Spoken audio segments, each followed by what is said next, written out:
From a business making a difference to a young boy doing the same. In our next piece, Michael Donnelly finds out how and why an 11-year-old boy is putting smiles on kids' faces. Anything here I can take? Yeah.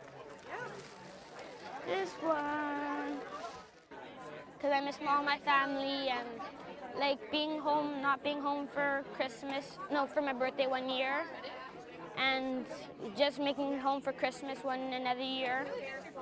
It's an experience no child should ever have to go through.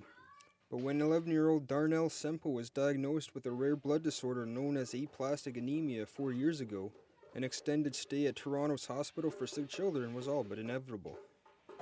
I forget the name of it, but I got in first off because I had hepatitis, and then it turned into something else, and then something happened, and then I was in the hospital for 2 years.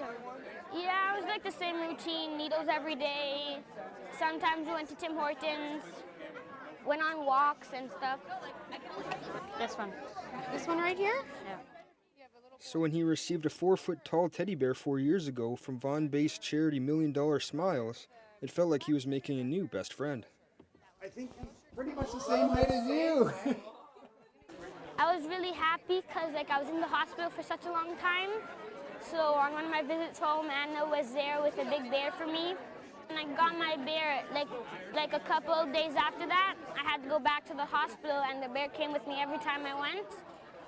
So he was so big that he had to go in the front seat every time. We had to buckle him up, and he would go in my bed. He'd take up most of my bed too, so there wasn't that much room for my mom to be in the bed, so she'd have to sleep on the couch. Oh, I can see how this would take up the whole bed.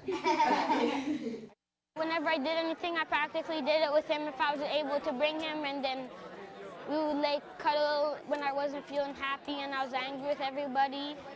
And knowing how big a difference the teddy bear was to him, Darnell decided to return the favor by teaming up with $1 Million Smiles to give bears to other kids now that he's well enough to do so.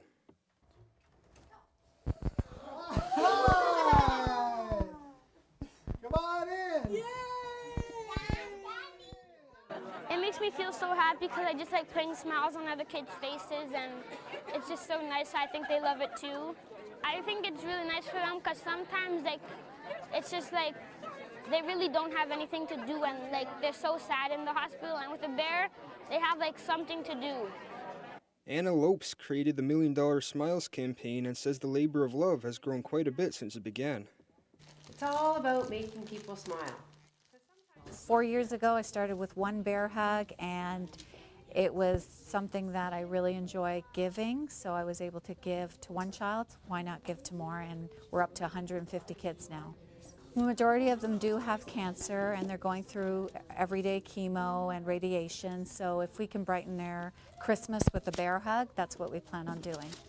Darnell was one of our first bear deliveries, and that year I had done 10 kids, and Darnell was one of the first. And now he comes and does deliveries with me every year, and other families participate that received bears last year. So it's quite a nice family we've built with $1 Million Smiles. Anna says the kids get more than just a smile and a friend from the bears they receive. Well, the fact that they can smile builds up their immune system, and just to be able to be around people, because they're usually isolated, it's just, a different way of sharing with their family. And the more bears Darnell hands out, the more time he gets to share with his family. I just love putting smiles on kids' faces, and my mom thought it was really nice of Anna to give me a bear, so she thought that she should help out too. So my whole family started. I'm Michael Donnelly with your Community Connection. Give him a high five. All right.